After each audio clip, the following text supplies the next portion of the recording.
اے ایمان والو، اللہ تمہیں شکار کے کچھ جانوروں کے ذریعے ضرور آزمائے گا جو تمہارے ہاتھوں اور تمہارے نیزوں کی زد میں آ جائیں گے، تاکہ وہ یہ جان لے کہ کون ہے جو اسے دیکھے بغیر بھی اس سے ڈرتا ہے۔ پھر جو شخص اس کے بعد بھی حد سے تجاوز کرے گا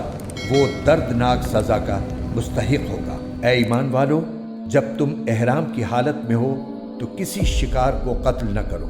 اور اگر تم میں سے کوئی اسے جان بوجھ کر قتل کر دے تو اس کا بدلہ دینا واجب ہوگا، جس کا طریقہ یہ ہوگا کہ جو جانور اس نے قتل کیا ہے اس جانور کے برابر چوپایوں میں سے کسی جانور کو، جس کا فیصلہ تم میں سے 2 دیانت دار تجربے کار آدمی کریں گے، کعبے پہنچا کر قربان کیا جائے،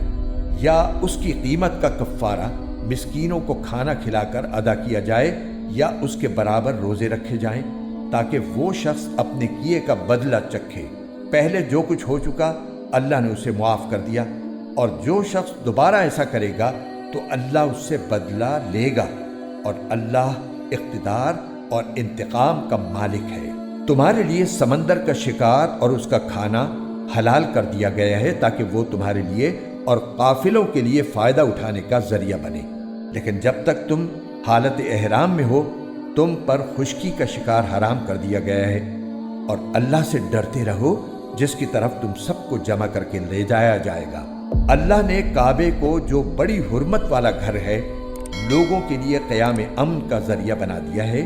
نیز حرمت والے مہینے، نذرانے کے جانوروں اور ان کے گلے میں پڑے ہوئے پٹوں کو بھی امن کا ذریعہ بنایا ہے، تاکہ تمہیں معلوم ہو کہ آسمانوں اور زمین میں جو کچھ ہے اللہ اسے خوب جانتا ہے، اور اللہ ہر بات سے پوری طرح باخبر ہے۔ یہ بات بھی جان رکھو کہ اللہ عذاب دینے میں سخت ہے، اور یہ بھی کہ اللہ بہت بخشنے والا، بڑا مہربان ہے۔